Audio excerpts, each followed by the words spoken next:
Şimdi Mehmet amcanın çok farklı özel bir yanı daha var. Şöyle tarihe gideceğiz, biraz atalarına gideceğiz. Atalarından kalma da özel bir miras var elinde aslında.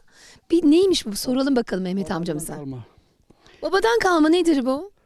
Bu babama kaldığın Yusuf şey vardı, dilme varmış. O Yusuf Dilme'nin çaldığından babamı kalmış Ahmet Özel'e. O da bir yıllık devam etti buna. Çaldı.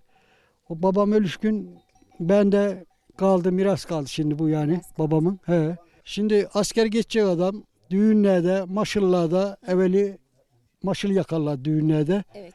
Bir de asker geçeceklerin toplanırlardı. Muhabbet yaparlar. Saz çalan zaten yoktu.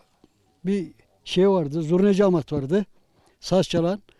Ondan kere babam vardı. Ahmet Özel o şeylere, şenlik yerlerine devamlı götürüyor. Bunu çalardı o. Evet.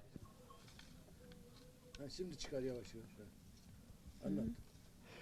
Bu çubuğun şeysi kavala yağlama gücü sarı katıranla. Onun için kullanılıyor bu. Sarı katıran yumuşak tutuyor. Bir de kavalı koruyor herhalde birazcık da değil mi? Yarılmasına koruyor bu yani. He. Öyle. Bir üfleyelim mi o zaman şöyle 200 yıllık kavalımıza?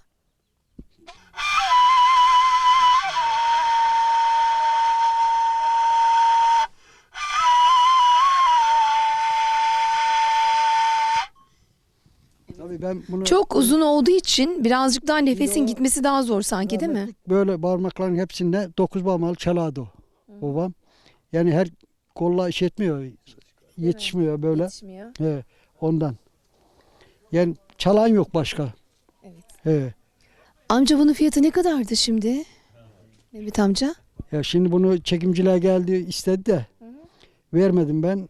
Yani parayla götürem dediler, düzedem dediler. Şimdi versem Ali var şeyde Antalya'da. Ali Bedel mi? Ali Bedel geldi o çalıyor buna. Tabii hoca bir de onun uzmanı sipsi ustası. Damadım orada. O arkadaşı var bakkal benim kız. Onu orada çalmış da o çalıyor. O götüren ben bir tarif şey yaptırayım bunu tamir ettirin dedi. Biz tabii vermedik. Şimdi o götürecek eza feza eder diye vermedim. Evet. Evet. Tabii bir de miras artık bu yani. Bunun manevi değeri çok maddi değerinden fazla değil mi? Buradan kırılmış bu. Kırıldığında bu koyunun bağırsağı bu. Anladın mı?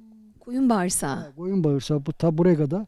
Buradan komple koyunun bağırsağı. Koyunun bağırsağı geçirdiğinde kurudu muydu? Senin sarmandan üstündür o.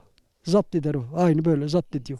Şöyle yavaş yavaş biz bakalım biz neler bekliyor. Köyün içerisinde dolaşmaya devam ediyoruz efendim.